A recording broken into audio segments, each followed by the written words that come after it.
What's going on, boys? NealGuides here. Welcome back to the video. In today's video, we're going to look at some finishing examples. Now, this is a question I always get asked, especially in terms of finishing. What's the most optimal way of finishing towards the goal area? So I'm going to go through some examples and explain to you the biggest differences in finishing, and some of the things are really going to shock you. The first and most obvious thing is not shooting from random angles. Now, this is important because a lot of players, they feel the need, or when they get inside the box over here, they feel like, okay, you know what, let me just go ahead and just bang the goal in. It doesn't really work like that. If you try to cut it and take a shot, it's a high risk. And even, for example, in this clip, you'll see I cut it back, I passed the ball to Neymar. A lot of players here, they shoot first time. Now, this is why a lot of these goals don't go in. You have to think of it, this is a video game, right? And the thing is, people are taught to play one way when the most important thing is a 45-degree angle towards goal. You create this 45-degree angle towards goal like that. That is the optimum point.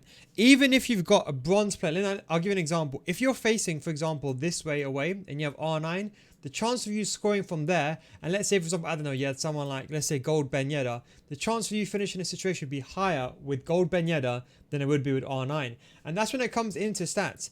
A lot of people, they see, for example, a card like Salah, and then they think he's good. The problem is, Salah is just one-footed. Don't look at a player just because he's 96 rated and think he's good. For example, I would still prefer Neymar over Salah. Why? Simply, why would I want when someone's got lower finishing, lower everything? It's simply because the player is a 5-star weak foot. Now, this is important in the grand scheme of things, because if you're defending, now this won't make too much sense, I would say on the lower tier, but it's the way your opponent reacts. For example, here, because Neymar had the ball, it allowed me to go either way. And this is the thing, if Neymar never had a 5-star weak foot, I couldn't go either way. But the most important thing here is the 45-degree angle. The initial thing is used to take the ball away, and then I grate the guaranteed shot, and then I score. Now, the first time fake shot is the meta. Has been for, when I said to you 5-3-2 was a meta in FIFA 19, they all laughed. Fullback, centre back was a meta, they all laughed.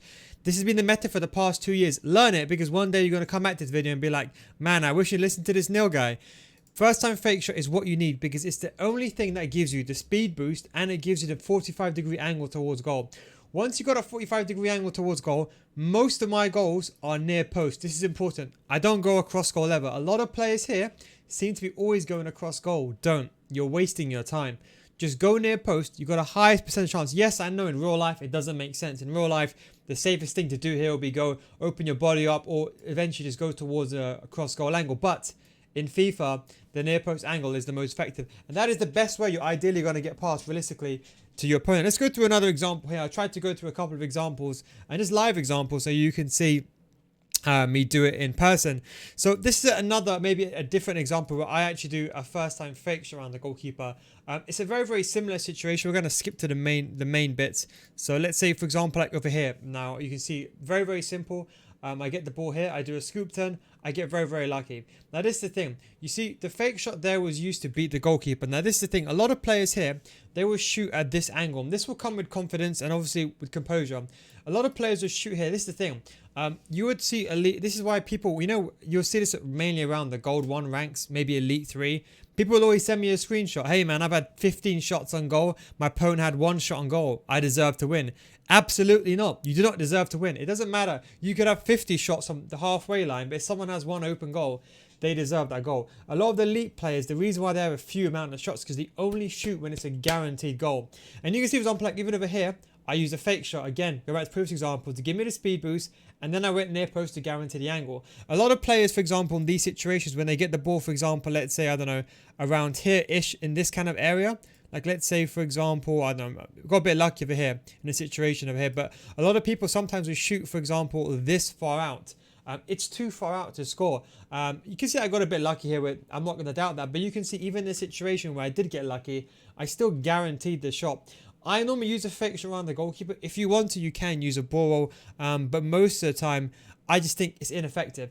This is another example of a lofted through ball into a goal. A bit more of a different example. As you can see, it's a very nice lofted ball. Very bad defending, I would say, from my opponent. I get the ball, I pass the ball back. Now, in certain situations, you could, for example, do a first time shot. So, for example, like here, the ball is bouncing.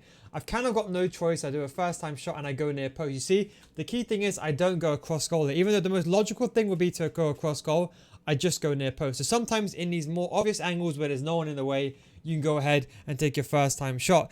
But let's say, for example, if you're in a sticky situation, left stick dribbling is what would realistically save you. Now, left stick dribbling is what I use most of the time, I would say, to create the angle towards goal. So let's say, for example, in this situation, and by the way, if you haven't seen my Patreon video, I got patreon.com/NealGuides. Links down below in the description and in the pinned comment.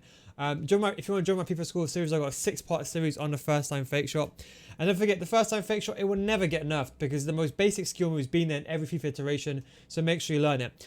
This is another example, for example, over here where you can see I go across goal. Now, these situations to go across goal, it's fine. I had most of the time in these situations, to be completely candid with you, I do two things. I'll normally, for example, go here, go near post, and I'll normally shoot like that.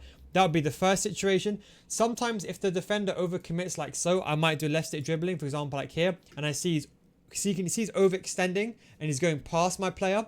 And that's why, for example, he's a left hand, I take a left stick touch inwards. That's it. Simple. Look on the bottom of the screen. A simple left hand on stick touch. Now, bear in mind, if he was at this point, let's say, for example, he was at this point, blocking this angle and stopping me from cutting inside, then I would go near post and it would still be a goal. These near post goals work so well. Again, the player on the ball is a towel. Someone's got a 5-star weak foot. Someone that can shoot at either foot. So he has to also defend differently. If that was someone like Salah, you would know most of the time he's probably going to be going the near post angle. So most players would move the goalkeeper in that situation. But Tal got a 5-star weak foot, and you can see I cut inside. But again, you see even when I cut inside, you see that 45-degree angle, how it's basically created. So in every aspect towards goal, you ideally want to create that 45-degree angle. That is the sweet spot. Obviously, you don't want to be running with the ball. That's the most important thing. Of course, you don't want to be running with the ball because obviously when you run the ball, everything gets let down. This is another example of a first-time fake shot. I want to skip to the main bit. So you can see another simple build-up. Fake shot stop. I get the ball inside. The usual NealGuides goal. L1 trigger, send the player going forward. I make a pass to the guy, and I do the fake shot to beat the goalkeeper. Now you can see even here in another situation, I made it from a 50-50 where if I shot here, don't forget the ball is very, very close. I haven't got a time here to take a touch, and then take a shot. It's not effective. Most of the time the goalkeeper would defend the situation, but you can see how I use a fake shot to dissolve the situation, go away from goal, and then I take the shot to make it an open goal. That's the difference. You turn a 50% situation into a guaranteed chance. Now, you can still use the bridge in other skill moves. You'll rarely see me do this, but you can try to use the bridge in certain situations like so. But the most important thing is when using the bridge, don't just smack it aimlessly. So if you are going to use the bridge, you can do it.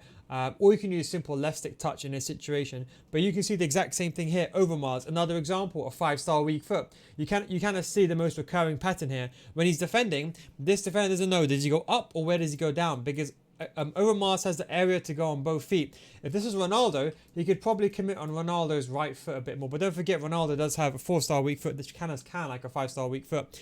But you can see again, I create the angle, the 45-degree angle. Watch this. Once I create that 45-degree angle, even if he moves the goalkeeper, unless he moves the goalkeeper early, there is no way he can block this. The goalkeeper can be 10 foot for like a power shot, a simple power shot, no finesse shot, nothing. Just simple, load up the power bar and shoot near post. I promise you, you've practiced this week. In fact, I would say to you, go this week, go more near post than any other angle, and you'll see it's a big, big difference. And you will see, for example, you're shocked that how often goals go in, because I think people neglect the near post angle. Another situation over here, you can see I get the ball. Deulofeu, I can't make a pass inwards. I don't force the ball here with Neymar.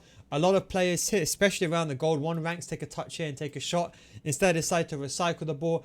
Guarantee the safety. I don't want to lose attack. I want to recycle. I get the ball to Ronaldo. I haven't got the angle. I take a touch away. I do a little bit of dribbling, kind of a little bit of a shimmy. Go ball away. You see, a lot of players there, they will think, okay, you know what? There's that little gap just in between. A lot of players try to force into the gap. You see, look here, again, same thing. I'm 1-0 down. I don't want to lose the attack. I do a ball again. I create the angle. I do a fake shot. Do a bit of left stick dribbling. Create the shimmy. And then I create the 45-degree angle. Where am I going again? Near post. Is it unrealistic? Yes. You shouldn't be shooting these near post angles that often. Of course, it happens in real life.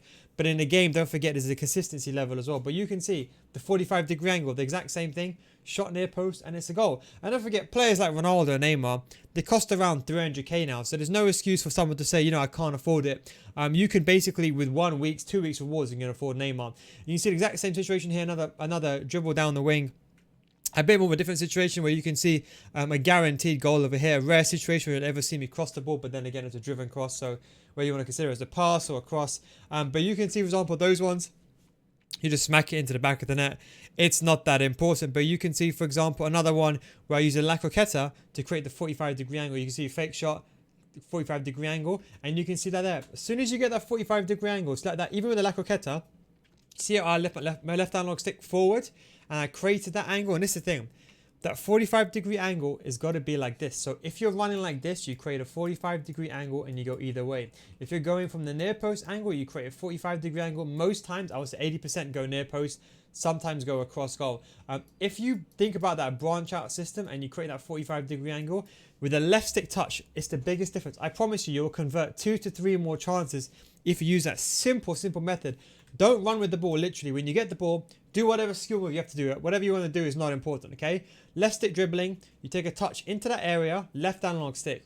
Power bar, yeah? Power, 2 bars to minimum 2 bars, and I'll say maximum 2 to 3 bars. You don't want to use too much power because, of course, then it'll go too high, and just keep it very, very simple. Then once you do that, you can start laughing because you'll get to the stage where you can just start spamming first-time fake shots. Of course, with skill. But another example here, a beautiful, typical NealGuides-esque example. Ball goes to a tile, L1 trigger to Neymar. Neymar runs forward into the space, simple pass to his feet. 5-star weak foot and go either way. Go on the inside angle, take a simple shot. And of course, the first time fake shot you see from the Patreon videos creates that 45-degree angle naturally, gives a speed boost to beat the defender. And then it's pretty much GG from there. So that's simple.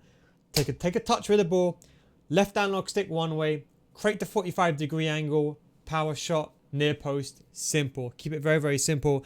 And let me know if you discover anything else. Of course, you can shoot outside the box if you still want to, but this is mainly for shooting inside the box. And don't make the excuse now that I can't afford X player or Y player because I haven't got it. If you've got, now this is going to sound very unorthodox, but if you've got, let's say, a 400k team, you want my best advice?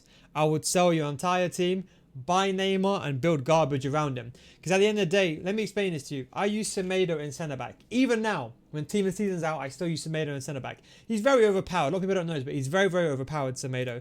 But this is the thing. His job is to tackle the ball. Whether you got a striker with 99, a defender with 99 stand tackling, or a striker with 55 stand tackling, if you tackle the ball with a player with 50 stand tackling and you tackle it correctly, they're still going to get the ball. But when you're in the final third, you want to take a shot towards goal. Composure, shot power, weak foot, all these things matter. So where the contrary, people will say to you, oh yeah, defending is important. It's not. The defenders, goal Wan-Bissaka can get the job done, surprisingly. People don't understand that goal Wan-Bissaka is still probably better than most centre-backs in a game. But when it comes to inside the box, you need the finishing, the shot power, you need the top tier players up front. Remember, defending is the easier option. Don't think this is an arcade game. Defending is all about timing, whereas shooting is all about creating the angle. It's hard to create the angle than it is to time when you're defending. So do bear that in mind. Anyway, guys, thanks for watching. Don't forget, I do stream on twitch.tv/NealGuides, and of course, the Patreon link's down below. Thanks for watching, boys. Take it easy, and I'll catch you next time. Peace out.